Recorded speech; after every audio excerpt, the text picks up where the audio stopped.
नमस्कार, कृषि जागरण के बुलेटिन में आपका स्वागत है।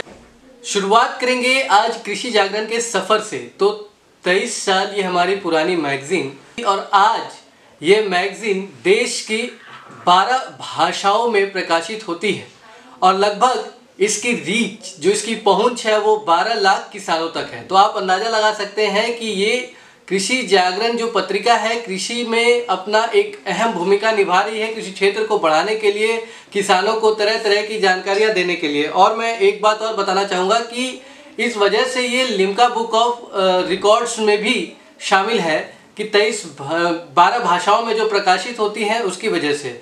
और पिछले 23 साल से लगातार कृषि जागरण अग्रसर भूमिका निभा रहा है कृषि क्षेत्र को आगे बढ़ाने में। अपने पत्रिका के माध्यम से उसमें हर तरह की जानकारी मुहैया की जा रही है। दूसरी बात, 12 लाख किसान जो है हमारे सोशल मीडिया पेज से जुड़े हुए हैं फेसबुक से।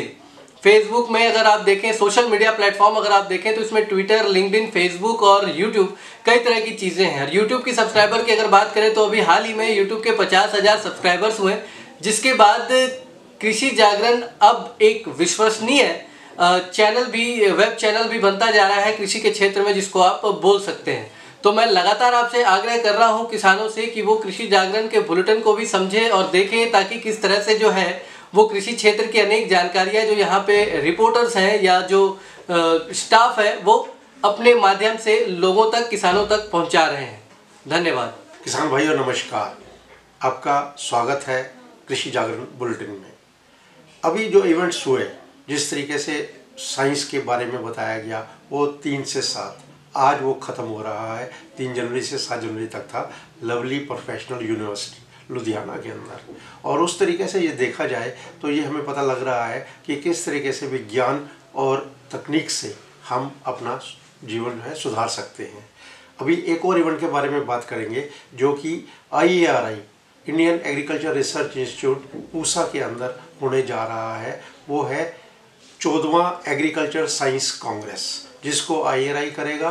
और इसमें स्टूडेंट्स, इंटरनेशनल और दूसरे लोग जो कि इसके अंदर एक्सपर्ट्स हैं वो आके बात करेंगे और आपको बताएंगे किस तरीके से साइंस के द्वारा, विज्ञान के द्वारा आप कृषि को उन्नत तरीके से कर सकते हैं। आज हमें इसी बात की ज़रूरत है। हम अभी तक परंपरागत तरीके से कृषि को करते आ रहे हैं। अगर हम देखते हैं कि विज्ञान और तकनीक को इस्तेमाल करके हम अपने जीवन को सुधार सकते हैं, अपनी खेती बाड़ी को सुधार सकते हैं, नई नई तरह की पौधे ला सकते हैं, नई नई तरह की जो हमारे पास जैसे फल है कोई या कोई हमारे पास सब्जी है, वो इस तरीके से उभर के आएगी कि जैसे लगेगा कि ये इसका स्वाद भी अच्छा है, शक्ल भी अच्छी है और यील्ड भी ज़्यादा अच्छी है। और हमें जो ज़्यादा ज़रूरत है वो यील्ड की है कि उत्पाद जो है हमारा बढ़े। उत्पाद बढ़ेगा तो हमें को पैसे ज़्यादा आएंगे। हमारी जो बाज़ार में उसकी पहुंच है वो जिस तरीके से होगी वो ख़राब भी जल्दी नहीं होगा।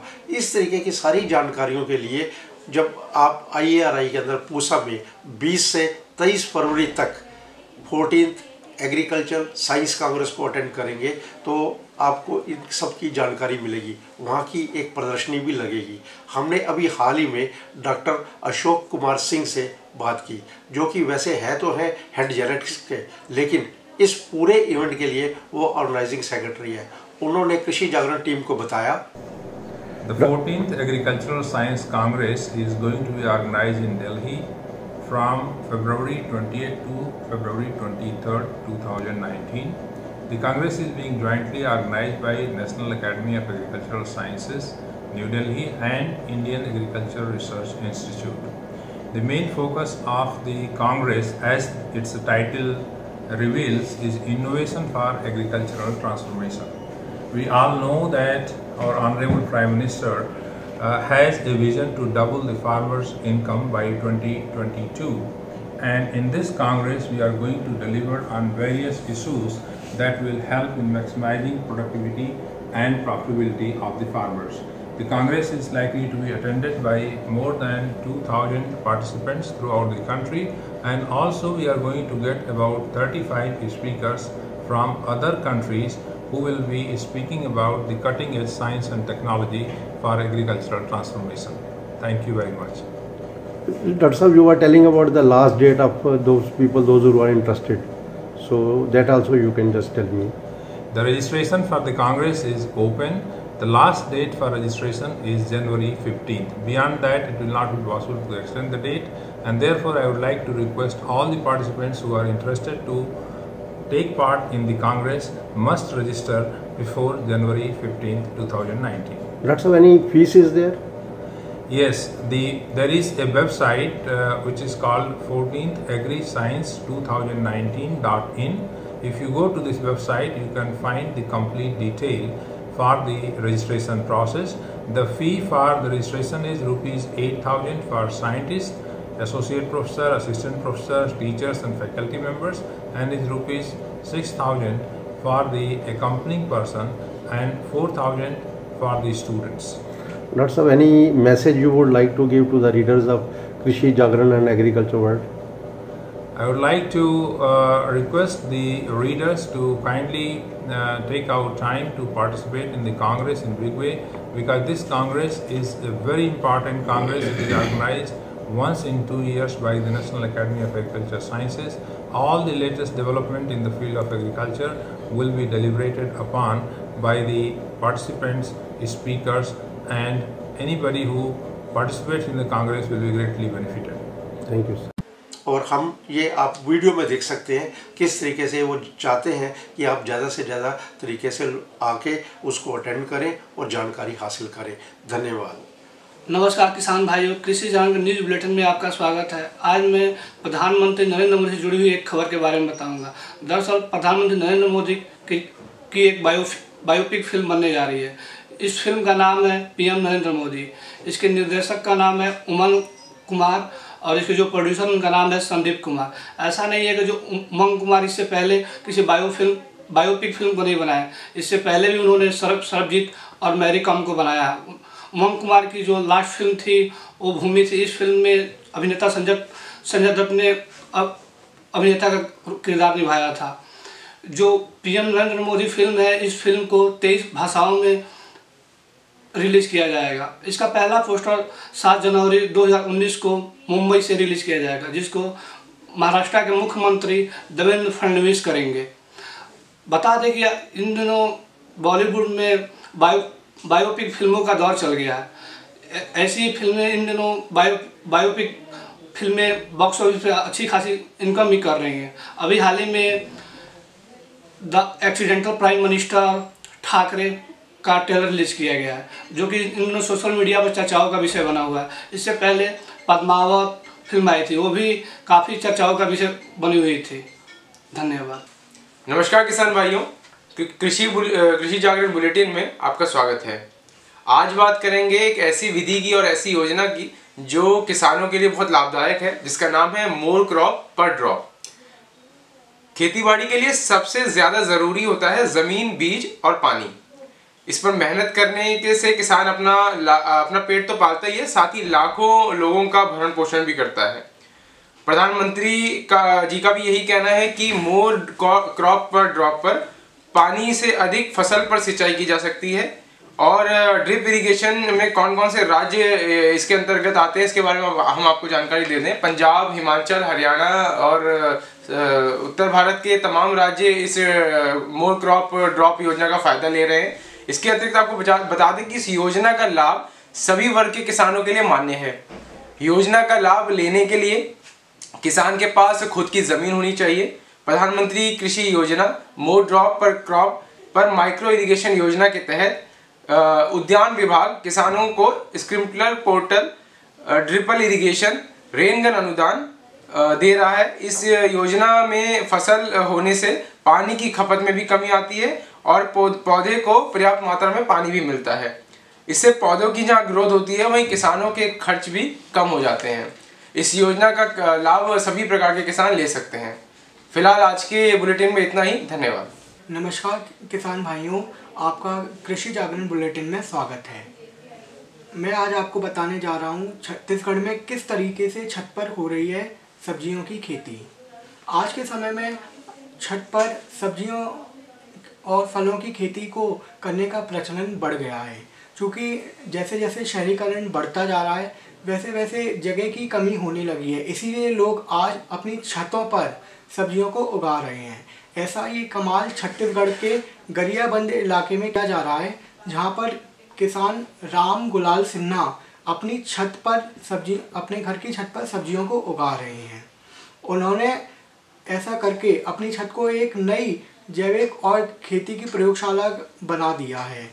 राम गुलाल सिन्हा अपनी छत पर घर की छत पर 12 तरह के टमाटर की वैरायटी, 22 तरह के लाल मिर्च, इसके अलावा 18 तरह की सेम उगाकर एक नई मिसाल को पेश कर रहे हैं।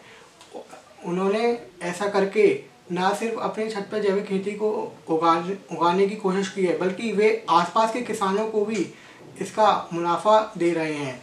वे अपने घर पे की छत पर उगने वाली सब्जियों के बीज आसपास के किसानों और क्षेत्र के लोगों को मुफ्त रूप में उपलब्ध करवा रहे हैं, ताकि वे इस तरह की खेती को देखकर खुद भी इस तरह की खेती करें और उसको बढ़ावा दें।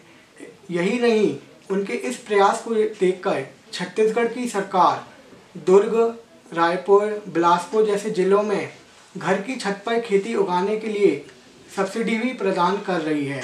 सरकार का ऐसा मानना है कि ऐसा करने से किसानों को सबसे ज़्यादा फ़ायदा होगा और ज़्यादा से ज़्यादा वे जैविक खेती अगर अपने घर की छत पर करेंगे तो किसानों को आने वाले समय में दुगना मुनाफा हो सकता है।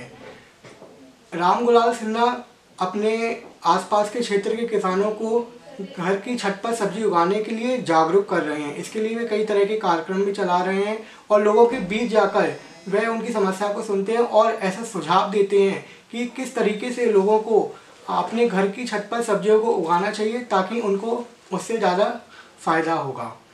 राम गुलाल सिन्हा ने ऐसा करके आसपास के गाँव में पूरी मिसाल को पेश कर दिया है।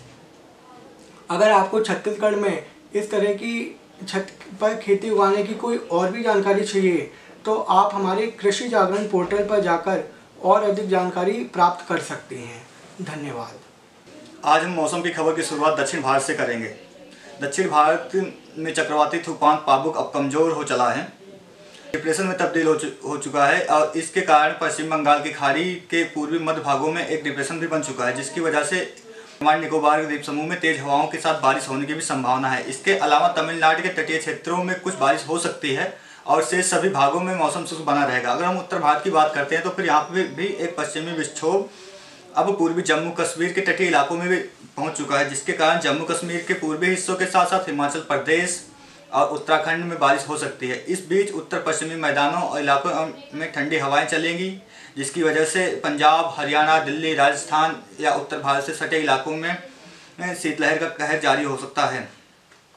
इन भागों में मध्यम से हल्का कोहरा भी छाया रहेगा। पूर्वी भारत की बात करते हैं तो पूर्वी प्रदेश और उससे सटे बिहार राज्य पर भी एक हवाओं का दाब बना हुआ है, वहाँ मध्यम हल्का कोहरा छाया रहेगा। इसके अलावा एक चक्रवाती हवाओं का क्षेत्र पूर्वी बांग्लादेश पर भी बना हुआ है, जिसके चलते अरुणाचल प्रदेश और नागालैंड में भी बारिश हो सकती है। मध्य भारत की बात करें तो फिर वहाँ ठंडी हवाएं उत्तर पश्चिमी हवाओं के साथ चलेंगी, जिसकी वजह से एक बार फिर तापमान में गिरावट का सिलसिला जारी रहेगा। हालांकि यहाँ साफ आसमान के साथ साथ शुष्क मौसम भी बना रहेगा।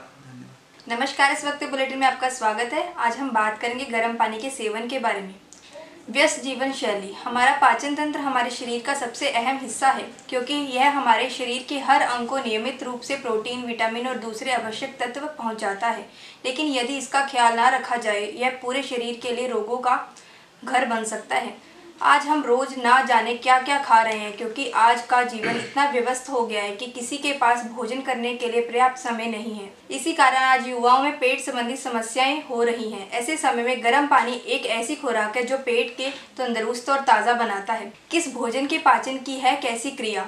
हमारा पाचन तंत्र हर समय क्रियाशील रहता है, क्योंकि हम समय समय पर कुछ न कुछ खाते रहते हैं। ऐसे में शरीर को स्वस्थ बनाए रखने के लिए चिकित्सक कहते हैं कि ज़रूरी यह नहीं कि आप कितना खा रहे हैं, ज़रूरी है कि आप क्या खा रहे हैं। हमारे पाचन तंत्र को हर प्रकार का भोजन पचाने के लिए यह निश्चित समय लगता है। फल या सब्जी के लिए 45 मिनट, आलू के लिए 55 मिनट और मांस या दूसरी चीज़ खाने के लिए 1 घंटा और 30 मिनट। जूस या दूसरे तरल पदार्थ के लिए 40 मिनट। पेयजल पाचन के लिए अंतर्गत नहीं आता, वह तंदुरुस्त, द्रवित और इसलिए पानी के सेवन की आवश्यकता हमेशा रहती है। गर्म पानी क्यों है ज़रूरी? आप किसी भी चिकित्सक के पास पेट संबंधी समस्या को लेकर जाते हैं तो वह ज़रूर कहेंगे कि पानी खूब पियो। चिकित्सक का ऐसा कहना सिर्फ रटी रटाई बात नहीं, अपितु इसके पीछे वैज्ञानिक कारण है। गर्म पानी शरीर पर उन 2 रोगों का निवारण करता है जिस पर आयुर्वेद आश्रित है, अर्थात बात गर्म पानी पीने से शरीर में जमी हर चीज़ और शरीर उसे बाहर निकालने लगता है। इसी तरह पेट में जमा हुआ पित्त यानी मल और सक्रिय होकर बाहर आने लगता है। पेट के लिए एनिमा का काम भी करता है। बस सुबह और रात्रि गर्म पानी पीने से सारी गंदगी बाहर आ जाती है और आप निरोगी काया पाते हैं। धन्यवाद। तो जुड़े रहिए हमारे साथ कृषि जागरण के YouTube बुलेटिन में। अगर आपको हमारा यह बुलेटिन अच्छा लगता है तो हमारे चैनल को सब्सक्राइब कीजिए, अन्य किसान भाइयों के साथ हमारे इस वीडियो को शेयर कीजिए। धन्यवाद।